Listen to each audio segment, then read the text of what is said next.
up guys, it's me Bharat Wali. Welcome to Block 5. আজকে একটা very crazy হচ্ছে guys, আজকে আপনাদেরকে দেখাবো আর্টিফিশিয়াল বৃষ্টি। এত রোদের মাঝে টিনের চালের পানি গড়িয়ে পড়ছে মাটিতে। গাইস আপনাদেরকে আরেকটা ইম্পর্টেন্ট তথ্য দিতে দেখাবো, একটা শেড সম্পর্কে ফুললি ধারণা দেবো। আজকে রুটটা কোনোভাবে মিস করা যাবে না। So let's go. আমরা এখন যাচ্ছি আর্টিফিশিয়াল বৃষ্টি দেখার জন্য। আর দেরি নয়, চলুন দেখা যাক। আমার খালাতো ভাইয়ের বাসা যাচ্ছি।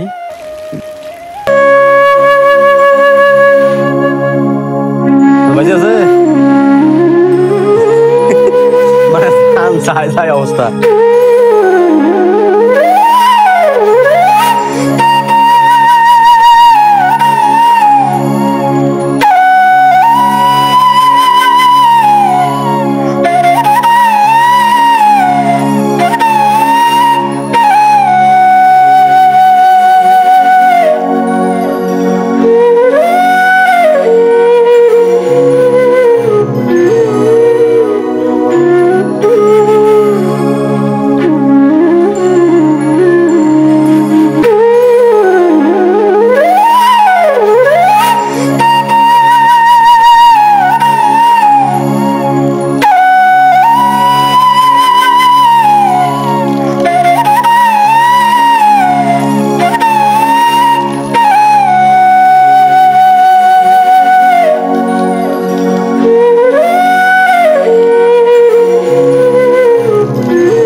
সবাইকে আর্টিফিশিয়াল বৃষ্টিটা দেখাতে সক্ষম হয়েছি, তবে একটা প্রবলেম হয়ে গেছে, এজন্য কিছু তথ্য আপনাদেরকে দিতে পারছি না। দেখেন এদিকে বৃষ্টি আর পাশে কোনো বৃষ্টি মিষ্টি কিচ্ছু নাই। তো আপনারা বুঝতেই পারছেন যে আর্টিফিশিয়াল বৃষ্টি মানে কিভাবে বৃষ্টিটা হয়েছে, কৃত্রিম বৃষ্টি। এই বৃষ্টি মোটর দিয়ে পানি উপরে নিয়ে টিনের চালে দেওয়া হচ্ছে, এটাই হচ্ছে আর্টিফিশিয়াল বৃষ্টি। এভাবে পানি পড়ছে, টিনের চালের পানি গড়িয়ে পড়ছে মাটিতে, ফোটায় ফোটায় পানি পড়ছে। আপনারা দেখতে পাচ্ছেন অনেক জোরে বৃষ্টি পড়ছে।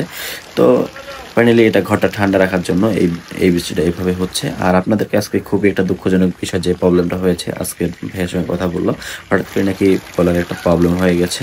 কারণটা হচ্ছে সাইড দিয়ে গাড়ি যাওয়ার কারণে, একটা বলার উপরে ওঠার কারণে প্রত্যেকটা মুরগির একরকম প্রবলেম হয়ে গেছে, এই জন্য কথা বলার কোনো পরিবেশ নাই। আজকে ফুললি ধারণা দিতে পারলাম না। সো স্যার, অবশ্যই পরবর্তী ব্লগ দেখবেন, ব্লগ 6।